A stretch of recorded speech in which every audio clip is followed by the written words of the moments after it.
Hello and welcome to another video. I'm Daniel here reporting live from Gothenburg, Sweden. Today we're going to talk about if software as a service is dead and my own thoughts about it. So in December of 2024, Satya Nadella said into a podcast where he explained why he thought that software as a service would be dead. The SaaS applications or biz apps. So let me just speak of our own dynamics thing. Right. The approach, at least we're taking, is I think the notion that business applications exist, that's probably where they'll all collapse, right, in the agent era. Now with the proper rollout of OpenClaw and when a community really can see what type of value and what type of agentic tasks they're able to do out there, 730 billion were wiped out of the market. Most notably, Salesforce and ServiceNow, these are software companies that has really big softwares, but as the thesis for this disruption would say, that you're able to build your own tools yourself with these agentic AI tools,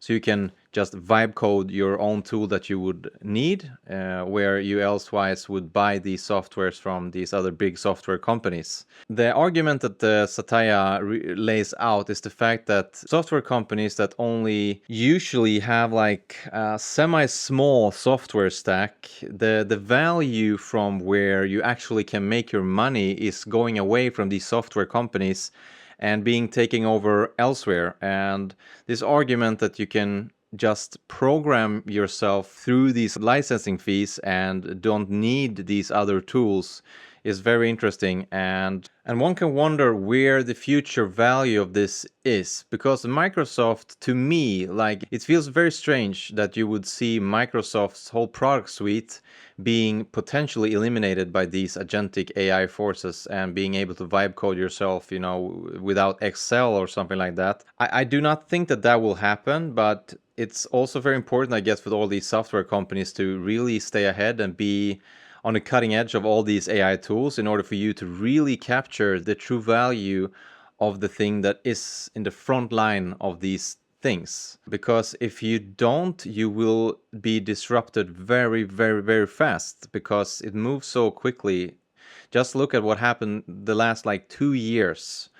If you've been working with the latest AI tools for the last 2 years, your own workflow for doing things is massively different right now than it was for 2 years ago. If you don't have utilized the AI tools, maybe you don't feel that much different.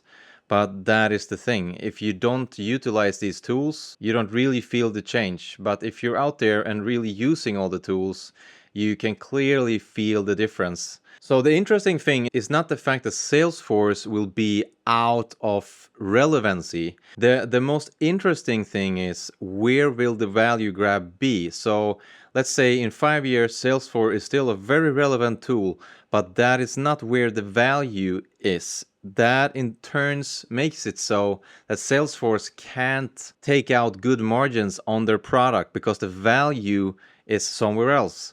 And that is exactly the type of argument people are making against these kind of capex bets that all these big technology companies making right now, the $200 billion capex moves that all of these big companies doing, Amazon, Microsoft, Google, etc. So the argument against these data center buildouts is the fact that, you won't be able to have a good value grab from that capex. The capital expenditure won't be motivated in 5 years' time. And for you to make a proper prediction of that, you gotta have some kind of good clue on where the value grab will be. And right now the market thinks that these software as a service companies are being attacked, which they are, but you also need to have your own thesis on where that value will come from, because it will be somewhere. It's not like you're entering a reality where everything costs nothing. Things will cost something, but where the value will be is an interesting question. The framework, who dies, who survives, who thrives. Yeah, those who will die feature not a product. That is like the most less dense product layer that you have. Like you have pretty much a function where it's very, very simple to just program that yourself nowadays with these agentic AI tools. they will definitely be having a hard time because they have so little moat around their business. What will survive? The data-rich incumbents with sticky enterprise contracts and compliance moats. You have more data about the customer, you have more systems that's already integrated. So if you would vibe code everything that you have inside of these software companies, it will be very hard for you to vibe code yourself out of, Adobe's complete product suite, for example. They have a lot of good tools. Same with Microsoft with Excel, PowerPoint, and a lot of the different things that they have. You can't just vibe code those tools. You will have to use those tools agentically with the agents, and they will most likely survive no problem. And the companies that's thriving right now, because right now the agentic workflow is what's considered to be cutting edge and frontline of the stack.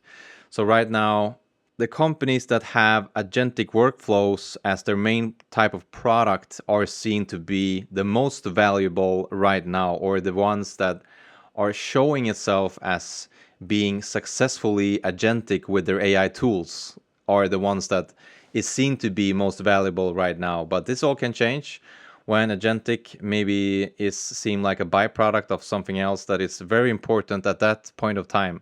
So that is my explanation of why 7 or 800 billion has been removed in market value for the last couple of weeks. So that's it for this video. Do you have any questions? Drop them down below. Elsewise, you have a great day.